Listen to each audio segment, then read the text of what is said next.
Hello everyone, welcome to a new series of mine, a review so to say. However, it is not a show, comic, or a movie that I will be discussing directly. Rather, I am going to be deconstructing a video made by the creator Captain Mac and the points in their video that I consider to be less than favorable, if not just outright incorrect. As this creator claims not only in their video that Demon Slayer is incompetent, but also doubles down in the description and shorts regarding the poor quality of the show.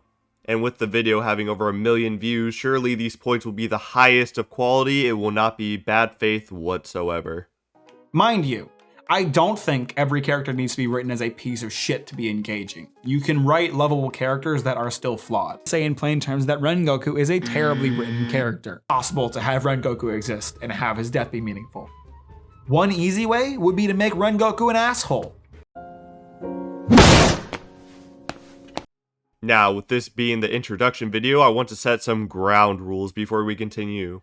First, I will only be using content shown in the anime and the original manga run, as those are the critiques he is making towards the series. Using things such as guidebooks, spin-off mangas, and novels, or any third-party material will not be used as an argument in this video. The reason being is because if you have to justify your series being good or bad via using outside material rather than what was written in the original story, I do not believe you are truly defending the series at that point. Also, that you would expect the reader to read all of these guidebooks and outside material. That being said, it will mostly just be something to note. It's not an actual argument as to why the series is better or worse. Second, this video is not meant to attack the creator personally. This video is just a means to get to what I do not like about a lot of these online video essays. Title crawl tells us that there are heroes on both sides. Evil is everywhere. What the fuck does that mean? Supposed to see him killing Dooku as a bad thing, but based on everything we've seen in the series so far, there's nothing wrong with him killing Dooku. That people will just blindly follow because of agenda or due to high production value, and will thus parrot similar arguments towards other media, creating a very unfair way to view these series. So with that being said, all I ask is for you to listen to mine and his arguments and then come to a conclusion, rather than just agreeing with either one, depending on how much you love or hate you have towards this series. Finally, I will be showing clips of his video to the points I disagree with. I will try to provide as much context as possible without straight ripping his video to keep this video series under double the length of his. I recommend watching his video first if you want the entire context to his points if you feel like I'm taking his video out of context. So with that being said, let's start the video. For a way to make Nezuko human again. So, it is okay to kill demons, but only the demons that aren't his sister. There's zero chance that any other demon is morally ambiguous. No, this will not be a plot point.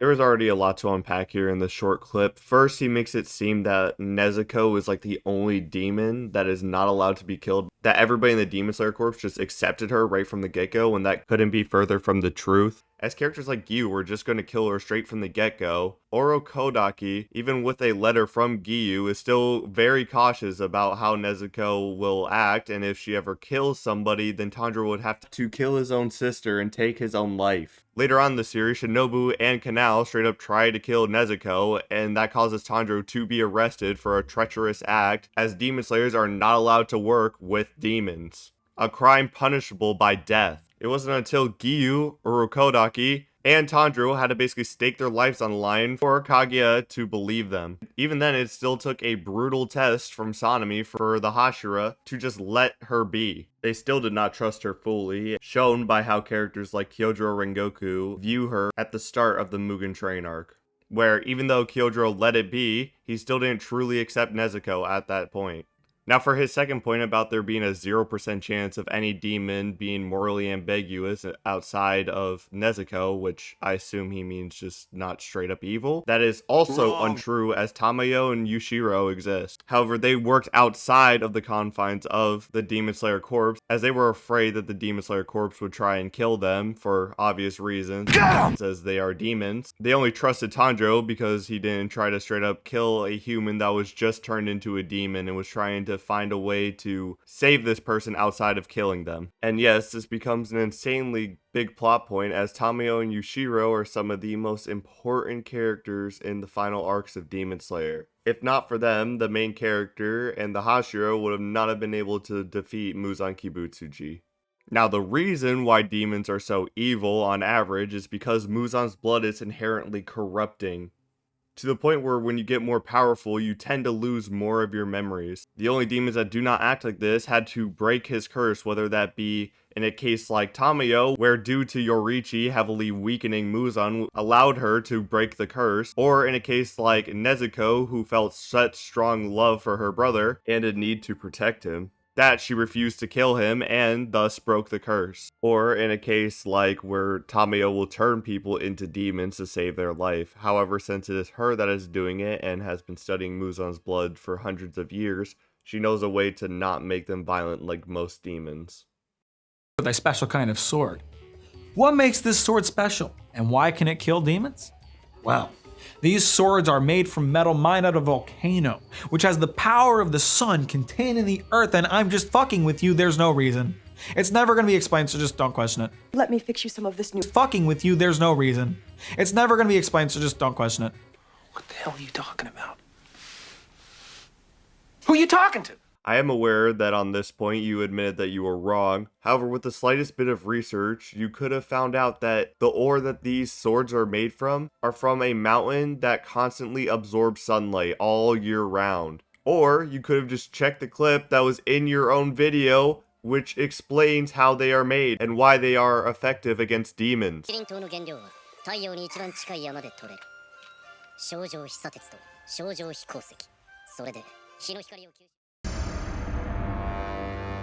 Oh, where are we? Did I pick the wrong hand? Oh, we were right there, man! Urokodaki to thank Sabito and Makomo for their help. Urokodaki then questions how Tanjiro can know the names of his dead student. You have noticed me reiterating that 6-month timeline kind of a lot. That's because I have a real fucking problem with this plot point. Tanjiro was living in Urokodaki's house this entire time. Do you really expect me to believe that over the course of 6 fucking months, it never came up in conversation that Tanjiro was training with Urokodaki's deceased students? It's absurdly convenient to say the least. So I'm not sure if this will convince you, Captain Mac, but at least just hear me out real quick.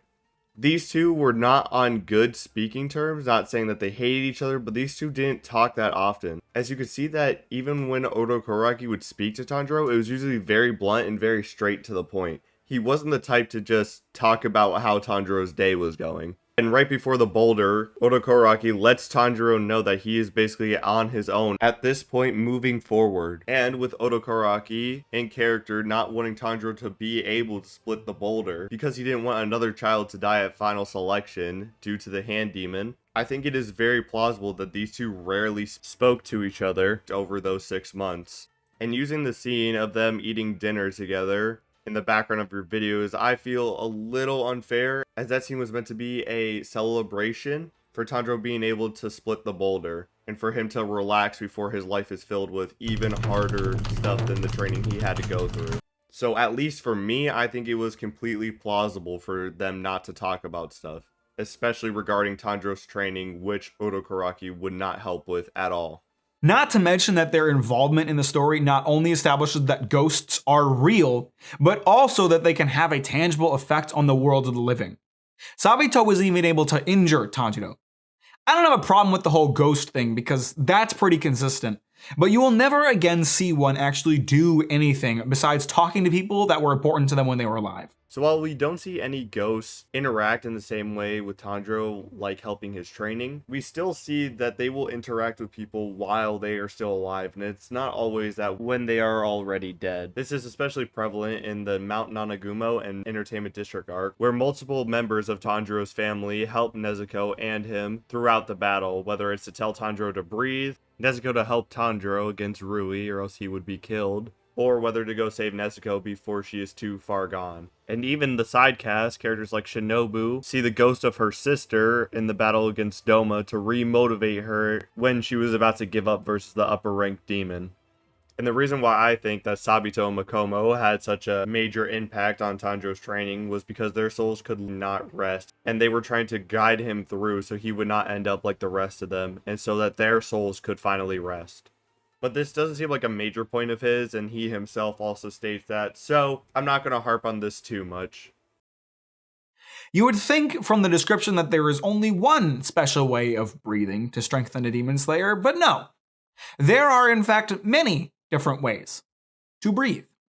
They're breathing, everybody. I just want to make that clear. I have no idea why he makes this point, as even in the real world, we have multiple different ways to breathe to calm ourselves down from anxiety. Also, militaries and divers will do different breathing exercises depending on the situation. So, the series just exaggerates that and makes it so that you can breathe a certain way to achieve superhuman feats. This is a part of the rules and the world building of the series. Keep this in mind for later. Attacks, it appears as though water is rushing out of his sword. But don't be fooled. As far as I can tell, this is just visual flair for us as the audience to enjoy. In reality, he's just swinging his sword around. There's no actual water. Not that I would blame you for thinking otherwise, given that it is never explained or even alluded to. Even through conducting research for this video, I wasn't able to find a solid consensus on whether or not that's true. It's just my own interpretation at this point. Why give clear indicators of plot information when you can just not? Answering important questions is just so much work. Hey, guess what? It was answered in the manga.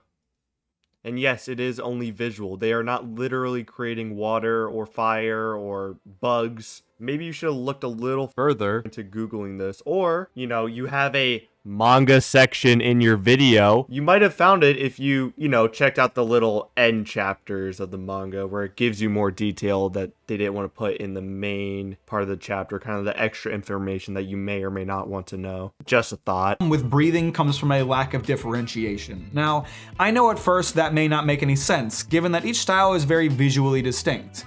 But what I'm talking about is functionality. Functionally speaking, most of the breathing types are exactly the same. When you create different forms of the same ability, there needs to be strengths and weaknesses to each of them, faster than the other forms in a technical sense. But in reality, each style of breathing has the same or similar abilities to every other form, meaning they're all functionally the same, how they're presented visually. This is a common theme across every form. They all share attacks. No, you do not need strength and weaknesses for every form to make the power system work, especially when you have a in-lore explanation as to why the breathing forms are all similar, because they are all deviations of the same breathing style, that being sun breathing. And while a lot of the forms are very similar in terms of functionality, characters can modify their fighting style based on their weapons that they use. An example would be Tengen, who uses not only his Nichirin swords, but also bombs to accommodate his fighting style to perform more defensive maneuvers. Or characters such as Gyomei and Mitsuri, who use their weapons to increase their range or increase their flexibility, thus giving them a higher reach with their weapons compared to most of the Demon Slayer Corps in their breathing styles. A prime example of a character that has strengths and weaknesses would be Shinobu's insect breathing. The strengths being that it poisons the demons, stunning them for a long amount of time, if not just outright killing them. But the weaknesses being that if it is a higher ranking demon, she cannot kill it as they can adapt to her poison, which would be a huge weakness. And last thing I want to add about the breathing styles is that their weakness is that when you use too many techniques, you will tire out quickly, and in some of the forms, much faster than other breathing forms. This is a big weakness, as Demon Slayers will have to fight stronger demons for potentially multiple hours before dawn even breaks. Even though it is a simpler power system, I would not say that that makes the series worse necessarily, as Demon Slayer still follows the rules consistently, and I would much rather prefer that than a series with a huge complex power system rules that constantly get broken throughout the series. What matters is that they set up the rules for this power system and follow them accordingly. An example I would give is the original 6 episodes of Star Wars. There's not many differences between the light and the dark side other than maybe Force Choke and Force Lightning. Other than that, the Sith and the Jedi basically use Force pushes and pulls with little differences. Yet I wouldn't say the Force in the original 6 episodes is terrible. I would just say it's simpler than most other series. So what I'm trying to get at here is that simple does not equal bad. There's never a moment in this series where Tanjiro is at a disadvantage because he's a water breather.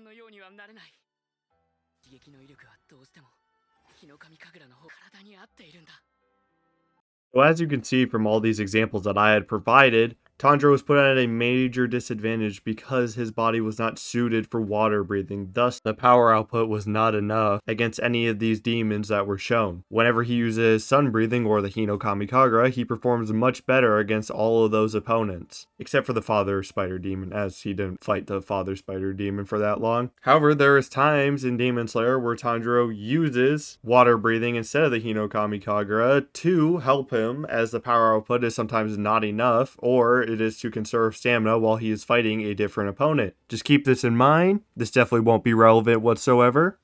There's never a moment where two characters trade opponents in order to get a better matchup. It's completely meaningless flash. While characters don't switch matchups like this is a Pokemon game or a Fight in Hell's Paradise where a certain type will nerf another type or boost another type, there are still many instances where the specialized breathing forms are used to help other breathing forms. What I mean by this is examples like in the Mount Nanagumo arc, to locate the Mother Spider Demon, Inosuke uses his beast breathing form to locate the demon, which Tanjiro with his water breathing form could not do. Or in the Entertainment District arc, to protect Inosuke while he uses his Boar Rush, Zenitsu with his thunder breathing, which specializes in speed, and Tanjiro, who is using water breathing during this point, to act as a defensive shield for Inosuke so he could use this attack, which leaves him wide open, so he could get an opening and slice off Daki's head.